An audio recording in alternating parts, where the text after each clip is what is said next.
민주언론시민연합 신문방송모니터위원회에서 회원을 모집합니다.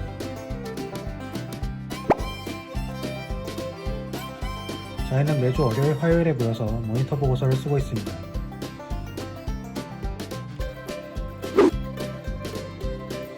그동안은 이런 보고서들이 있었어요. QR코드를 사진 찍어주세요.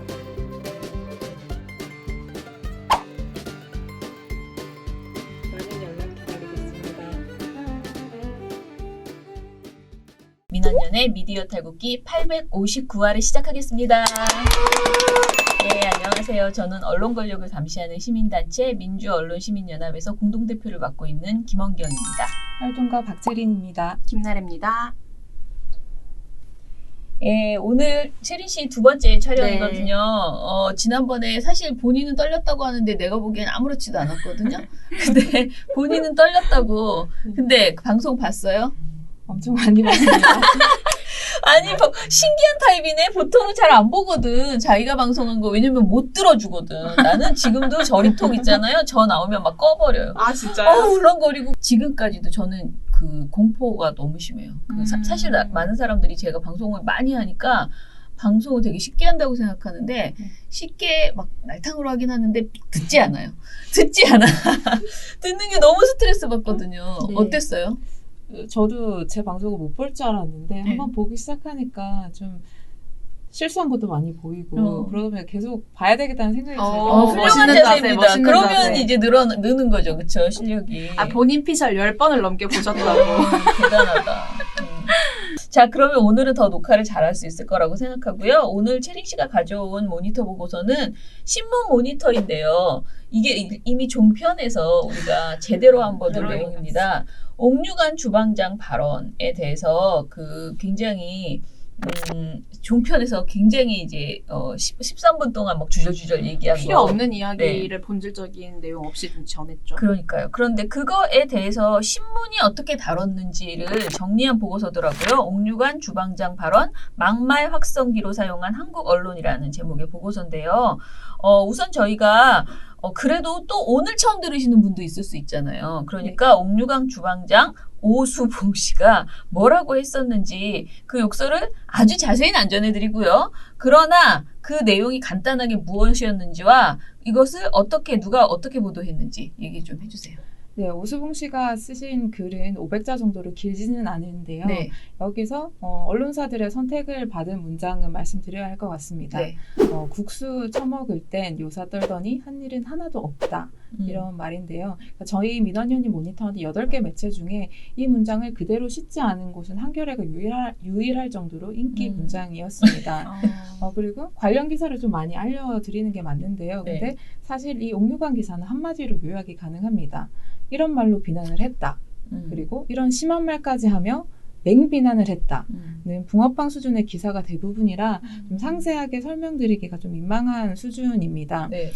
그런데 이렇게까지 북한의 막말을 가져다 쓰는 이유는 분명히 있습니다. 북한의 최고 지도부가 아닌 민간인이 이런 말을 했고, 그리고 남북 화해의 상징인 그 평양냉면을 만드는 주방장이 이런 말을 했다는 점에서 좀 눈길을 끌었을 것 같은데요. 네. 물론 북한 매체가 이런 거를 노렸을 가능성도 큽니다. 그렇죠.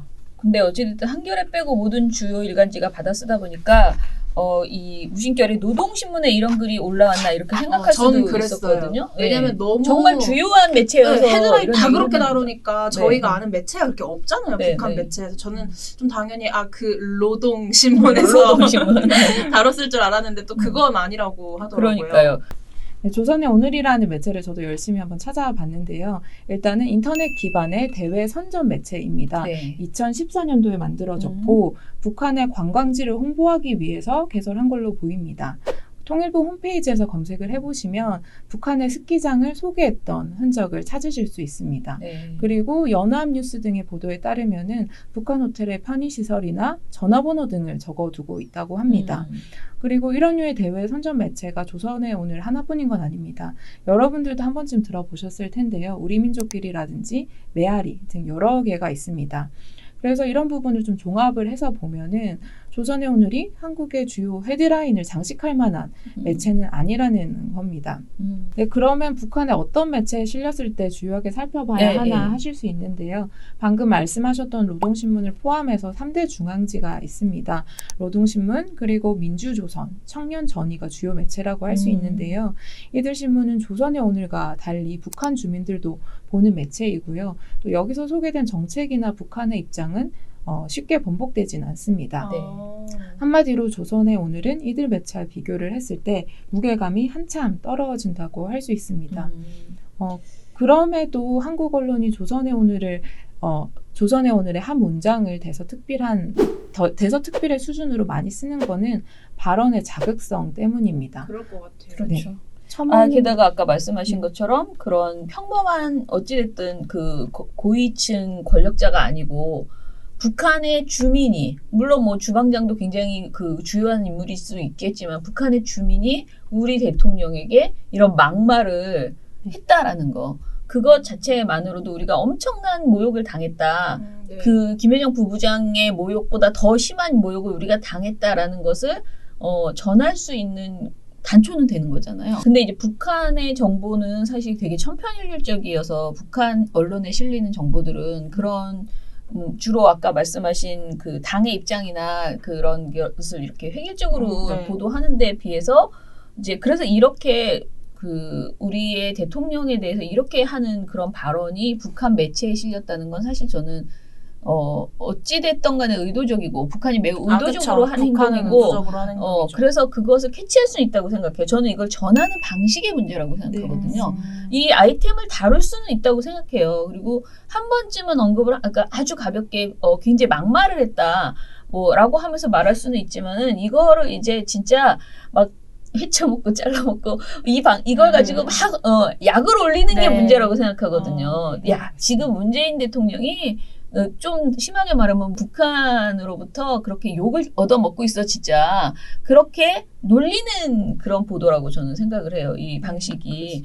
그래서 그리고 이런 것을 보여줄 때 이걸 보여주면 저도 누르고 싶어요. 도대체 이게 무슨 말이야. 이 제목을 보면 아니 어떤 사람이 이렇게 말했어. 왜냐면 이게 대통령이 그 냉면을 먹는 모습 그 사진과 같이 그 밑에 자막으로 이런 보도들이 나왔었거든요. 네. 특히 인터넷에서는. 자, 그래서 이 그 오수봉 씨의 발언의 그 의미 이런 것들을 좀 한 번만 더 짚어봐 주실래요? 이게 어떤 우리 그 남북 관계에서의 확성기 발언 역할밖에 안 된 것 같은데 그것에 대해서 좀 짚어주세요. 일단은 좀 다른 측면에서 잠깐 얘기를 해보면은 북한 매체에 실리는 내용을 우리가 알 필요도 있습니다. 그래서 우리가 북한의 상황을 좀 판단할 수도 있고 우리에게 유용한 정보가 될 수 있기 때문인데요. 그런데 문제는 말씀하신 것처럼 그런 중요도와 상관없이 자극적인 내용이 담겼다는 이유만으로 어떤 정보를 과도하게 이렇게 보도를 하는 건데요. 이렇게 계속 하다 보면은 정작 중요한 내용은 뒤로 밀릴 수 있고 또 대북 정책 등에 대해서 여론을 좀 호도할 수 있기 때문에 경계할 필요도 있습니다. 예, 그리고 이게 이제 받아쓰기 보도만 하는데 그치지 않고요. 한마디로 이제 갈등, 우리 안에 갈등을 조장하거나 정치적 공격용으로 사용하는 듯한 그런 기사도 좀 본 것 같거든요. 신문에 어떤 보도들이 실렸는지 설명을 해주세요. 네, 먼저 조선일보가요. 6월 16일에 처먹는다에 폭발한 신문들, 인간 아닌 것들 대우해줬더니 라는 기사를 실었습니다. 기사를 설명해 드리면 대통령 지지자들이 모이는 커뮤니티에서 이제 북한을 비난한 몇 가지 문장을 가지고 이제 친문들 사이에서 격양된 반응이 오고 갔다라고 전했는데요. 특정 진영의 분노를 상당히 강조하는 방식의 기사였습니다. 전 이것도 좀 못됐다고 생각하는 게 대통령 지지자들의 커뮤니티라고 이걸 약간 익명이잖아요. 익명성에 기대서 조선일보가 이렇게 기사를 내놓은 것도 제대로 된 취재원을 과연 보고서 한 것인가에 대한 의문도 들고 좀 안 좋네요. 네, 맞습니다. 정확하게 대통령 지지자들의 커뮤니티라고 하는 것을 뭐를 말하는 것인 어떤 커뮤니티인지 실명이 없다는 그 커뮤니티의 명이 나오지 않는다는 거죠. 네, 그렇죠. 그래서 민심을 호도할 가능성도 상당히 크고요. 그러니까 잘못 해석할 가능성도 상당히 크고 또 서울경제 6월 13일 보도를 보시면 하태경 북주방장까지 대통령 조롱하는데 친문 조국 부대 뭐 하나라는 기사를 썼습니다. 이 기사는 앞선 조선일보 기사와는 다르게 특정 집단이 움직이고 있지 않다. 저 때는 움직이더니 왜 이때는 움직이지 않냐라고 하면서 은근히 특정 진영의 이중성을 비난하는 프레임을 전하고 있습니다. 저 때는 움직였다는 건 언제를 말하는 거예요? 뭐 조국 사태가 났을 때는 되게 열렬히 반응을 했으나 지금은 왜 조용히 있냐라는 것이죠. 근데 6월 13일에는 조용했는데 6월 16일에는 난리 났었나? 네. 이거는 실제는 무엇일까요? 네, 그렇죠. 네. 그렇죠? 네. 또요? 그래서 이걸 이 두 기사를 좀 종합을 해보면요. 네. 이런 막말을 포함해서 북한 이슈와 관련해서 네. 특정 집단은 분노하고 또 음. 어떤 집단은 되게 속 시원해한다. 네. 이런 식의 프레임은 되게 불필요한 남남 갈등을 유발을 할 수 있고요. 그 다음에 북한에 대한 어떤 판단에 대해서 시민들의 그런 생각을 좀 흐릴 수 있는 우려도 있습니다. 네. 자, 사실 참 이런 식의 대화법이 정말 싫어. 그러니까 정말 자기가 욕하는 거 아니고 남들이 그러는데라고 하면서 계속 울거먹는 그런 화법 있잖아요. 이런 게 정말 문제인데. 자, 그런데 앞으로도 이런 북한의 막말은 나올 거잖아요. 그리고 그렇죠. 사실 이 발언 말고도 김여정 부부장의 발언도 사실은 굉장히 강도가 높기 때문에 우리가 이제 한국 언론이나 시민들은 이런 북한의 막말에 대해서 어떤 입장을 가져야 한다고 생각하세요? 일단은 비판은 분명히 할 필요가 있고요. 네. 다만 이런 갈등 관계를 해결을 해야 하는 거잖아요. 그래서 북한이 도대체 왜 저런 말을 하나, 어떤 맥락에서 저런 말을 하나, 이런 부분을 좀 전문가들의 발언과 함께 심도 있게 분석해 줄 필요가 있습니다. 네. 저는 이번에 저리톡을 하면서 사실 저리톡 하기 전에는 머릿속이 약간 혼란스러운 것이 하나 있었는데 그 대북전단 때문에 김여정 부부장이 이렇게 하는 게 이게 정말 진실일까? 정말 대북전단 때문일까? 그리고 네. 대북전단이 그렇게 아픈가? 왜 우리가 그 소녀상 가지고 일본이 저렇게 난리를 치고 그 한일협정 때 소녀상을 없애는 것에 정말 많은 방점이 찍혀 있었잖아요. 그걸 보면서 일본은 소녀상을 정말 싫어하는구나. 우리가 그 소녀상의 역으로 어떤 생각을 했냐면 소녀상의 효과가 엄청나구나. 소녀상이 가지고 있는 가치는 그냥 단순한 조형물이 아니었구나. 일본에게는 정말 불편한 존재구나. 이거를 느꼈는데 그렇다면 김여정 부부장이 그 대북전단 가지고 그렇게 막 이렇게 쏘아대는 그거를 보고 우리나라는 또 대북전단 효과도 없다라는 말도 굉장히 많이 하고 왜냐면 그거 뿌려봤자 가지도 않는다 그러고 저 한국으로 다 와서 쓰레기만 만든다 그러고 굉장히 기사 속에 여러 가지 내용들이 막 들어있었잖아요. 네. 근데 제가 저리톡 하기 전에는 그것들을 이렇게 읽으면서 머릿속에 딱 어떤 이미지가 각인되지 않았는데 그날 이제 그 방송을 하면서 뭐 이게 전문가들이라는 네. 분들이 얘기하는 걸 들으니 사실 그게 이제 통편 다 보여주지 못하고 중간중간 편집이 돼 있어서 저도 더 많이 들었을 거 아니에요, 방송을? 그러니까 실제 하시는 말씀을. 근데 정말 불쾌하고 정말 그 어떤 체제에 있어서 이 그 대북전단이 아주 많이 퍼지지 않더라도 그 네. 대북전단이 주는 심리적인 어떤 그 불쾌감과 그거는 너무너무 크다는 거예요. 그래서 우리가 그게 북에 막 멀리 가지 않고 뭐 쓰레기를 더 많이 만든다? 그러니까 북한에 별 효과도 주지 못하면서 이런다라고는 하지만은 그 체제를 유지하려고 하는 그 사람들 입장에서는 굉장히 이게 남북 화해를 하기로 하고 약속까지 한 상황에서 그것을 계속 방조하고 있는 남한에 대한 그 불쾌감이 엄청나게 컸다는 거예요. 그래서 저는 그 막말의 배경, 제가 좀 전에 말한 전 그런 배경을 언론을 통해서 자세히 들어보지 못했어요. 이 발언이 나왔을 때도 이런 요사 떤다 이런 거 말고 왜 이러지 북한이? 왜 이런 거에 대해서 좀 합리적인 그 추론을 하면서 얘기를 해줬어야 되는데 그런 내용은 없고 완전히 신났어. 욕먹었어 막 이런 태도만 지금 보인 거죠. 그래서 굉장히 답답하다라는 생각이 들고요. 박지린 활동가가 봤을 때 이번 보도를 보면서 그래도 그나마 좋았던 점 뭐 이런 건 있나요? 제가 열심히 찾아보고 싶었는데요. 네. 근데 워낙 진짜 없었군요. 아니 옥류관이 되게 짧은 기간에 터진 사건이잖아요. 그래서 의미 있는 기사가 많지는 않았고요. 그래서 그 중에 굳이 꼽아보자면 이제 주방장 발언이 13일 날 알려졌잖아요. 그 네. 다음 날 이제 한겨레에 짧은 칼럼이 하나 실렸는데요. 제목은 북한은 왜 험악한 막말을 할까입니다. 우리가 좀 전에 얘기했던 것처럼 막말을 왜 하는가에 대해서 좀 분석을 한 네. 기사였거든요. 네. 그러니까 북한은 좀 그 본문을 잠깐 읽어드리면은 네네. 북한은 거칠게 큰 소리로 외치지 않으면 아무도 북한 목소리에 귀를 기울이지 않을 것이라고 본다. 북한의 막말은 약자의 허세 성격도 있다. 험악한 말 자체보다는 말을 둘러싼 상황을 봐야 한다라고 적고 있습니다. 네.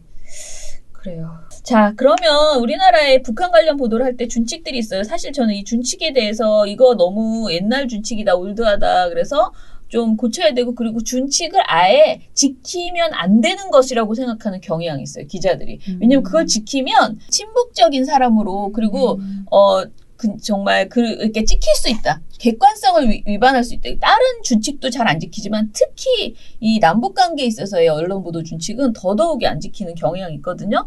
근데 이게 굉장히 예전에 만들어졌던 준칙이 있고요. 저는 몰랐는데 2017년 평화통일과 남북화해 협력을 위한 보도 제작 준칙도 마련해둔 게 있다라고 하더라고요. 근데 이 준칙 이야기를 좀 해주실래요?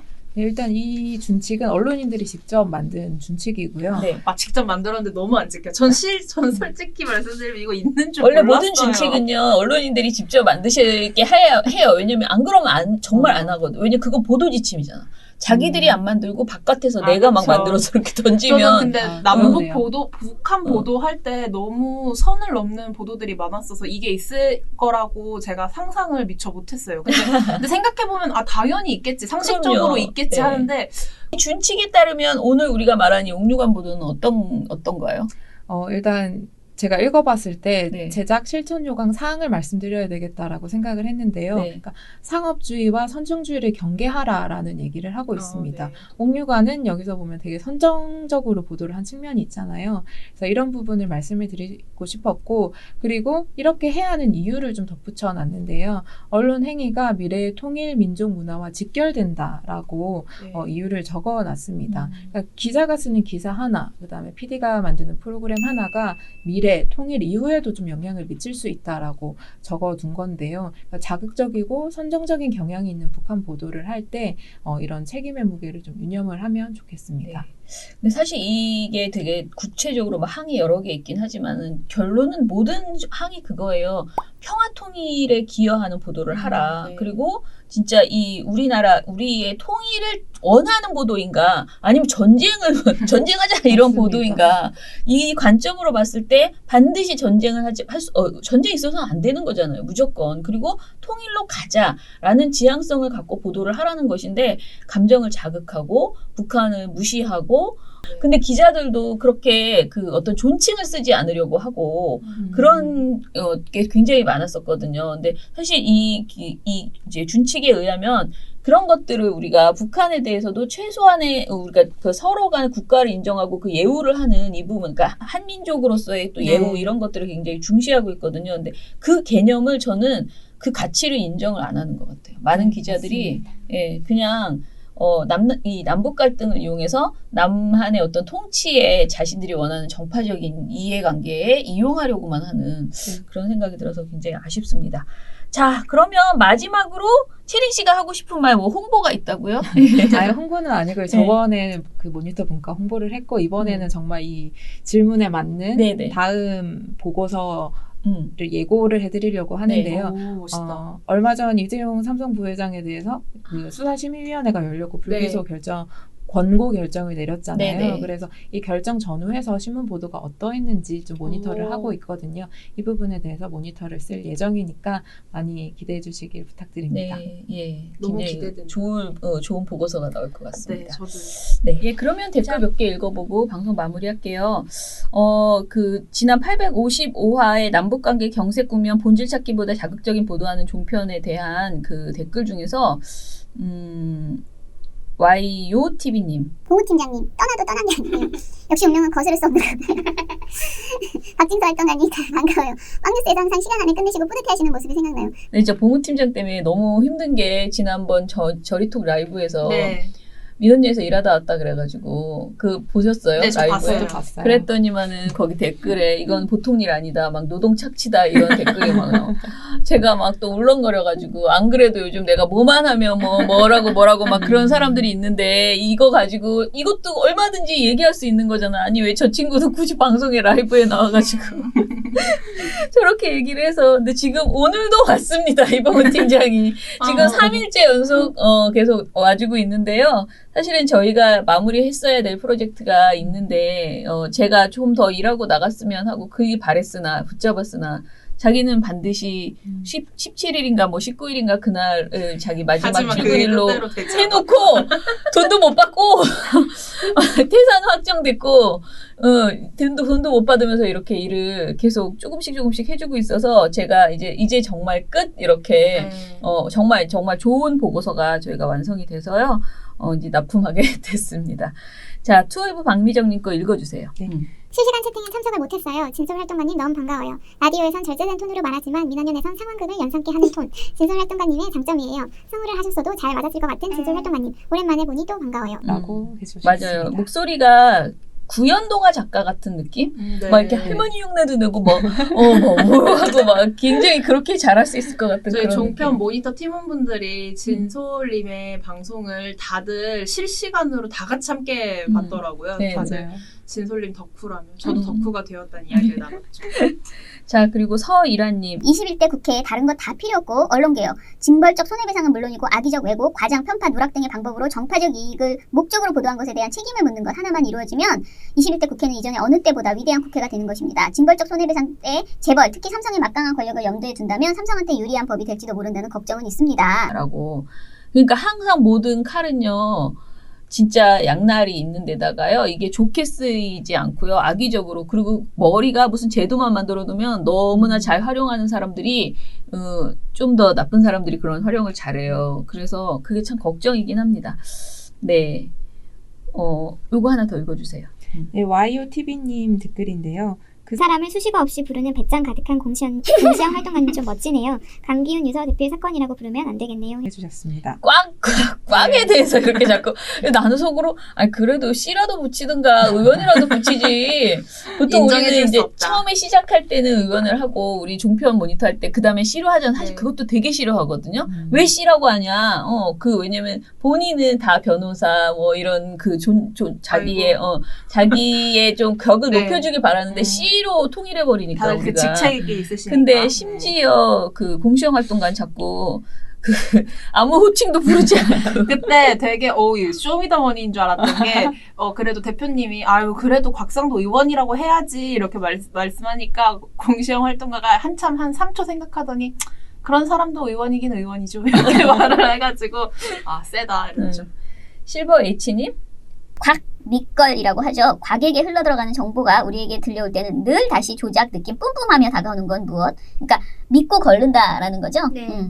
왜 이렇게 곽의 만행을 딱 때려 짚어주는 데가 없지? 왜 없지? 이러고 씩씩댔는데 역시 탈탈탈 털어주시는 민원연 탈곡기입니다. 응원합니다. 힘! 하셨습니다. 예, 그러면은 감사하고요. 댓글은 또 내일 방송에서 네. 또 추가로 읽어드릴게요. 자, 그리고 이제 제가 드릴 말씀이 있습니다. 저도 정말 이런 말씀을 드리지 않으려고 노력하였으나 어쩔 수가 없었어요. 그래서 울지 않고 잘 얘기해 보겠습니다. 또 우리는 사실은 저는 체린 씨 새로 들어오신 활동가들한테 더더욱 미안한 게 나래 씨랑 체린 씨한테 네. 미안한 게 제 또 면접 볼 때 같이 있었고 해서 제 나름대로는 이제 원래 채용을 할 때 그 마음은 정말 오랫동안 같이 가고 네. 싶다라는 생각을 하고 이제 기대가 된다 뭐 이런 생각을 하고 뽑기 때문에 두 분한테 가장 미안하기도 하고 그러나 이게 다 어찌 됐던 간에 운명이야 이렇게 생각을 하고 말씀을 드립니다. 제가 사직을 하기로 했습니다. 그리고 지금 이건 정말 폭탄 선언인데요. 아무에게도 말하지 않았는데요. 민원연 상근대표를 사임함과 동시에 민원연 공동대표를 동시에 사임을 하기로 결정을 했습니다. 사연은 굉장히 많아서요. 나중에 시간이 많이 흐른 다음에 말씀드려야지 될 것 같고요. 안 드리는 게 가장 좋다고 생각합니다.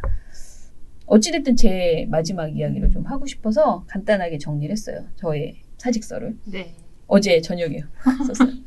민원연은 정말 저한테 너무너무 좋은 곳이었고요. 좋은 네. 학교였고요. 그리고 요즘 화양연화라는 드라마가 하던데 저는 제 인생의 화양연화는 다 민원연에서 있었던 시간이었다고 생각합니다.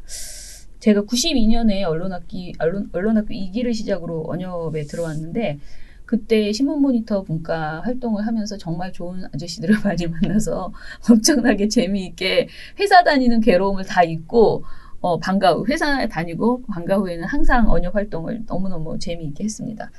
가장 제 삶에서 뭔가를 제대로 배우고 읽고 쓰고 했던 시간이었던 것 같고요. 약 한 3년 정도를 그렇게 치열하게 신문분과 활동을 하면서 제가 기존에 저는 사실 문헌정보학과 졸업하고 그리고 그냥 일반 회사를 다니고 있었는데 이 언론 분석이나 비평 이런 거에 이거는 그야말로 취미생활이었는데 이게 주된 일이 돼버릴 정도로 저 마음속에 그런 상황이 됐고 그 이후에 저는 계속 모니터 활동을 했어요. 네. 동아일보, 중앙일보 옛날에 신문도 그렇게 좀 자체 모니터원을 뽑았거든요. 채린 씨도 해봤다지만 KBS, SBS 이런 식의 그 모니터 활동을 알바 생활을 쭉 하면서 아이를 키웠습니다. 그러다가 제가 2002년인가에 국가인권위원회를 이제 들어갔었거든요. 그런데 제 정확한 연도는 또 기억나지 않는데 인권위에 비정규직으로 들어갔는데 그 들어간 이유가 언론인권 가이드라인을 만드는 것을 고민하고 있으니 인권위에 들어와서 그 세팅을 좀 해봐라라는 제안을 받아서 들어갔습니다. 들어가서 한국에 있는 언론인권 관련된 현황을 알아보니 정말 척박하다. 아무것도 된 것이 없다라고 2002년이니까 완전 초창기잖아요. 그래서 저는 민원연 원래 되게 열심히 다니던 친구였지만 그때 당시에는 민원연에 좀 멀어져 있었어요. 근데 민원연 모니터 보고서를 봐도 언론인권과 관련된 모니터는 그다지 많지 않았다라는 생각이 들어서 좀 나도 처음 공부했고요. 인권 문제를.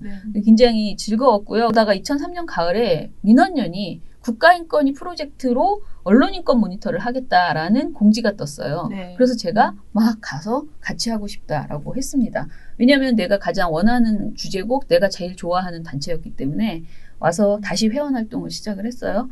그래서 그 이후에 주부 모니터, 방송 모니터를 또 굉장히 치열하게 했습니다. 이때가 제가 30대였는데 띠동갑들이랑 계속 모니터 그러니까 분과를 같이 했었거든요. 그러면서 또 제 나름의 화양연화 시절을 겪었어요. 너무너무 재미있었어요. 그렇게 좋게 회원 활동을 또 치열하게 한 3년 정도 하다가 민원연 사무처에서 모니터 부장으로 들어와 달라는 제안을 받았고요. 그래서 모니터 부장으로 취직을 했어요.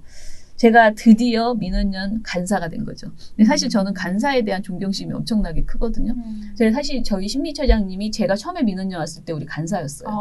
근데 그 간사에 대한 그게 왜 내가 그렇게 존경을 하냐면 사실은 월급도 너무 적고요. 굉장히 힘든 일이잖아요. 근데 그 길을 선택한 사람들이기 때문에 저는 정말 회사에 있는 내 부장 이런 사람보다 훨씬 존경해야 되는 사람이라고 생각을 했어요. 그래서 그렇게 살고 있는 그 친구들을 보면은 너무 짠하고 대단하다라는 생각을 했는데 제 인생에 더 늙기 전에 한 번만이라도 그 삶을 나도 경험하고 싶다라는 생각을 해서 제가 2006년 3월에 민원연의 그 제안을 받아들여서 사실은 민원연에 오면 월급도 너무 많이 작아지고 막 너무 바빠서 아기 키우기도 힘들고 저는 그때 아이를 키우고 있었는데 그런 여러 가지 현실적인 제약이 있었으나 한번 푹 담가서 해보고 싶었어요. 민원연 일을. 그래서 사무처에 들어와서 만 3년을 또 활동을 하다 협동사무처장으로 민원연을 떠났습니다. 그리고 2014년에 제가 다시 민원연 사무처장으로 돌아오게 됐는데요.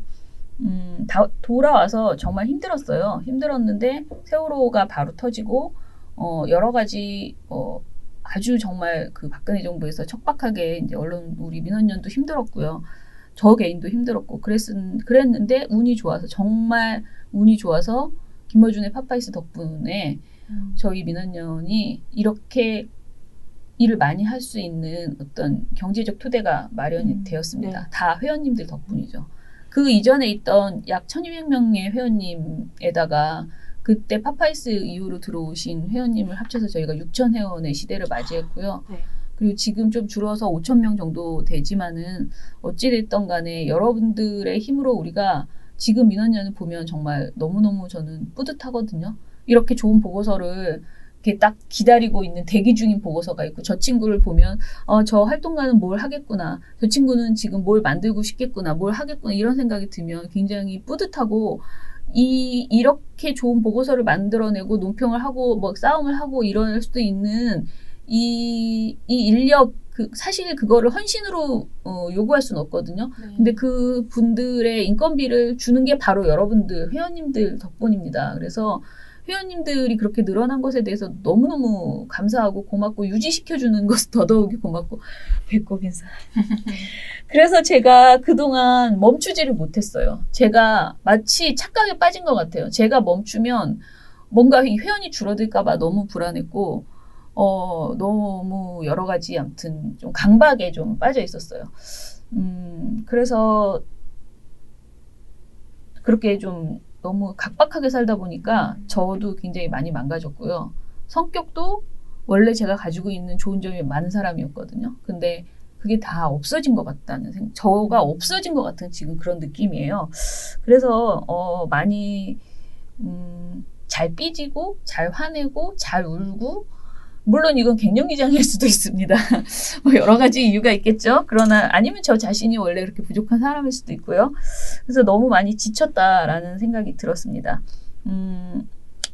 제가 쓴 말은 정확하게는 이건데요. 부쩍 성장한 민원연의 위상을 지키기 위해서 제가 최선을 다한다고는 했지만은 그럴수록 제가 이 일을 멈추고 민원연 사무처와 저 자신의 리더십이나 이런 것들을 돌아볼 시간이 필요했었는데 그걸 하지 못했던 그 타이밍을 놓쳤다라는 생각을 제가 좀 많이 했습니다. 그게 가장 아쉽고요. 그리고 그래도 신미처장이 오셔서 민원연을 다시 제가 어찌됐든 어설프게나마 키워놓은 그것을 단단하게 해주시고 시스템화하고 그리고 그것을 더 키워줄 수 있는 힘을 가지고 있다라고 생각을 하기 때문에 제가 물러날 수 있을 거라는 생각이 들었습니다. 그리고 제가 사실은 올해 정기총회에서 그 민원연 공동대표를 맡으면서 그때 사직을 하려고 굉장히 공동대표는 하지만 사직은 해야 된다. 이 사무처는 그렇게 이제 생각을 했어요. 왜냐하면 사무처 활동가로서 민원연에 있는 것은 여러 가지 고민이 있었는데요. 어찌됐든 간에 상근대표로 상근을 하라라는 요구가 있으셨기 때문에 운영위원회에서 그래서 제가 상근을 하기로 했고 그것이 제 개인적인 결정은 아니었지만 제가 고민한 거는 상근 공동대표라는 것이 민원연에 없었는데 그런 직책을 만들었을 때에는 정확한 위상과 원무 내용이 있었어야 되는데 그것이 결정되지 않은 상황이었어요. 그래서 그런 것에 대해서 그런 상황을 그대로 받아들이고 제가 상근을 하기로 결정한 것은 제 자신이 굉장히 잘못한 것이다 라고 생각을 하고요. 그래서 상근 대표로서 제가 할 수 있는 일을 찾다 보니 별로 없더라 라는 생각이 들었습니다. 그렇다면 우리의 정말 저는 이 10,000원 제가 돈 엄청 아끼거든요. 이 민원연 회비 아끼는 거에 정말 되게 치중해요. 여러분들이 생각하기 뭐 저렇게 쪼잔해 라고 생각될 정도로 저는 정말 택시도 잘 안 타려고 하고 그러니까 내 개인 돈은 쓰지만 민원연 공금은 정말 엄청 아끼는 편인데 제 월급이 너무 아깝다는 생각이 들었습니다. 그래서 그 월급으로 활동가 월급을 더 주는 게 낫다. 그리고 활동가들이 민원연에서 더 많은 사람이 지금보다 한 명이 저 말고 실제로 일하는 활동가가 한 명 더 있는 게 더 좋다라는 생각이 들었습니다. 그럼에도 불구하고 저라는 존재가 민원연에서 필요할 수도 있죠. 그래서 그런 고민을 굉장히 많이 했는데요. 지금 제가 너무 심신이 고달퍼서 여러분들이 원하는 기대치만큼 제가 해주지 못할 거라는 그런 불안감이 너무 컸어요. 그래서 정말 많이 읍소하고 많은 사람에게 이야기해서 제가 사직을 하기로 결정을 했습니다. 그래서 사실은 오늘이 제 마지막 출근일이고요. 휴가 몇 개가 이렇게 남아 있어서 실제로 제가 공동대표직까지 사임하는 날은 아마 일주일 후 정도가 될 것 같다고 들었습니다. 상근으로 근무하는 것이 아니니까 공동대표는 그냥 맡아라. 그냥 맡아도 되지 않느냐. 상근만 안 하면 쉬면 되는 거 아니냐라고 하셨는데 과연 그렇게 했을 때 제가 온전한 정신적 휴식을 가질 수 있을까? 사실은 공동대표도 챙겨야 될 일이 굉장히 많고요. 민원연이 굉장히 할 일이 많은 조직이에요. 근데 저는 약간 워커홀릭이에요. 그래서 계속 머릿속에서 떠나지가 않아요. 뭐 해야 되는데. 청주방송이 저 일 있네. 지금 저기서 뭐 하네. 미디어오늘 보면 막 그림이 막 계속 보여지거든요. 그게 쉬워지지가 않아요. 그래서 제가 저에게 민원연이라는 좀 신기했던 짐을 벗고 편안한 마음으로 저를 돌볼 수 있도록 여러분들이 허락해 주셨으면 좋겠다라는 너무너무 죄송해요.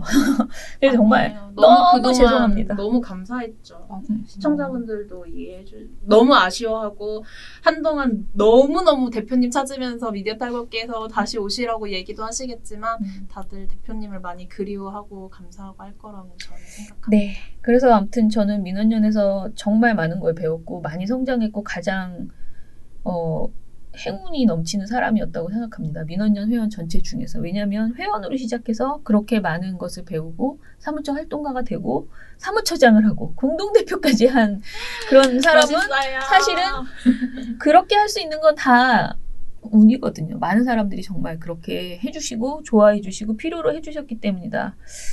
그래서 너무너무 감사하고요. 그 생각해보면 정말 감사한 게 많은데 왜 내가 그거를 그동안 좀 몰랐을까? 왜 그걸 못 느꼈을까? 막상 그만두려고 하니까 그런 생각이 들더라고요. 울지 마. 그래서 앞으로 울지 마. 제가 아무튼 민원연에서 배우고 느낀 거 그리고 부족했다고 생각한 것들 잘 채우고요. 저는 아무튼 여러분이랑 항상 같이 민원연 회원이고요. 언론개혁을 간절히 원하는 시민이고요. 그리고 민원연은 완전히 떠나는 게 아니고 민원연 이사와 정책위원은 그대로 할 거고요. 제가 맡은 일, 제가 할 수 있는 일이 제가 몸이 좀 나아지고 마음의 여유가 생기면 다시 찾아서 어딘가에서 무엇을 할 거예요. 제가 또 이렇게 노는 사람은 아니거든요. 제가 워커홀릭이라고 그랬잖아요. 그런데 민원연이라는 언론개혁단체의 큰아들, 그 큰아들 정말 종갓집의 그 큰며느리 같은 그 역할은 이제 내려놓고 싶다라는 말씀을 드리겠습니다. 죄송해요. 고생하셨어요. 제가 사실 민원연 하다 말고 그냥 가시는 대표님들 되게 욕했거든요. 한상혁 방통위원장 갈 때도 막 욕했고요. 한두 명 욕한 게 아니에요. 근데 제가 이유도 없이 아무런 어디 가는 것도 아닌데 그만두는 게 너무 부끄러운 거예요. 그래서 이거를 내가 계속 끌고 가야 되나 앞으로 2년이나 남았는데 못할 것 같은 거예요. 그럼 언젠가는 해야 된다면은 그냥 빠르게 결정하는 것이 낫겠다라고 생각을 했어요. 그래서 여러분 제가 부탁드리는 거는 민원연 계속 응원해 주시고요. 우리 활동가들이랑 사무처장이랑 또 우리 저 말고 김서중 상임대표님이 계시니까요. 민원연을 이끄는 일은 걱정 안 합니다. 모든 것 저라는 어떤 그 상징적인 뭐라고 할까 아이콘만 그냥 없어졌을 뿐이지 저를 뒷받침해주던 그 모든 사람들이 그대로 있기 때문에요. 민원연은 똑같아요. 정말로. 완전 똑같습니다. 그렇기 때문에 끝까지 응원해 주시고 지지해 주시고요. 저가 쉬는 동안에 그리워해 주시기 바랍니다. 예, 방송 마무리하겠습니다. 제가 왜 하루 전날 하냐면요. 내일 금요일 방송에서 이 얘기를 하고 그냥 끝내버리면 너무 이상할 것 같은 거예요. 정말 뭐 저런 사람이 다 있어 이렇게 말할까봐 제가 목요일 방송에서 말씀을 드립니다. 내일은 즐겁게 헤어지는 즐거운 멘트를 하면서 헤어지겠습니다. 감사합니다. 민원연의 미디어 탈곡기는 내일도 열심히 털어드리겠습니다. 탈탈탈 탈탈탈 안녕.